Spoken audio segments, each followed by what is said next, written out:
I was riding to the funeral with my mom and my sister. That meant that I had to leave as a unit with them, or at least with my sister. So we get to the funeral, and everyone's kind of milling around. There's not like a ton of people there, and it's mostly like really old people, you know, or my family, my dad's side of the family. So my dad is talking to my uncle, and they're both complaining that my aunt she's late. And they're like, where's Julie? So then my dad, at one point during this, is like, boy, I sure hope Julie remembered to bring the ashes, because Julie has this thing where if I don't remind her a lot to do something, it doesn't get done. And so he said, because I reminded her last night, and I texted her and I said, remember to bring Granddad's remains so they can bless them at the funeral.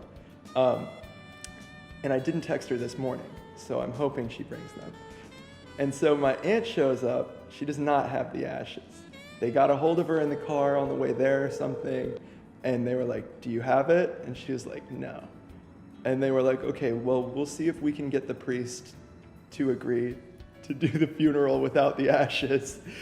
And so they went up to the priest, and they explained the situation. And the priest was like, I really don't want to, the point is that I bless the ashes.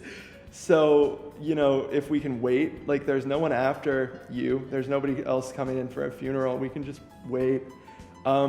Somehow my uncle convinced him to just get the show on the road. And they started the funeral without the ashes, or without my grandfather present.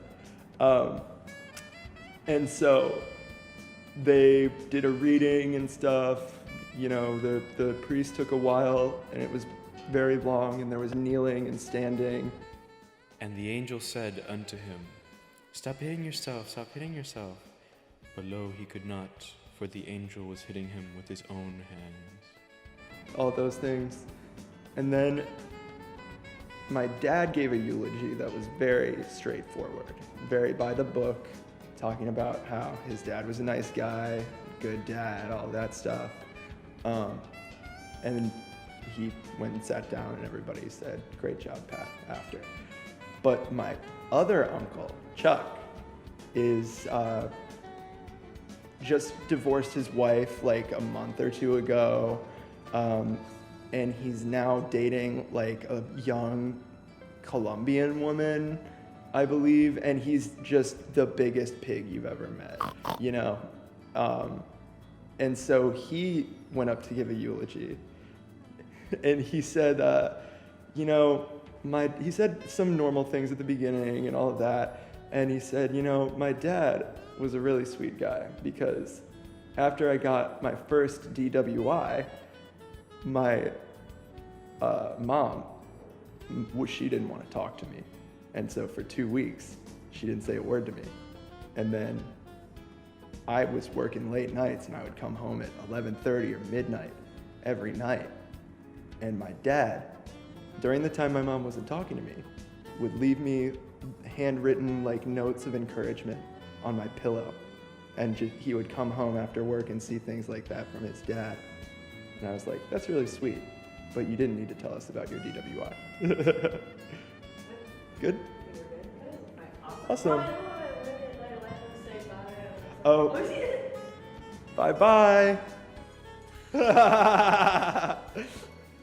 Perfect.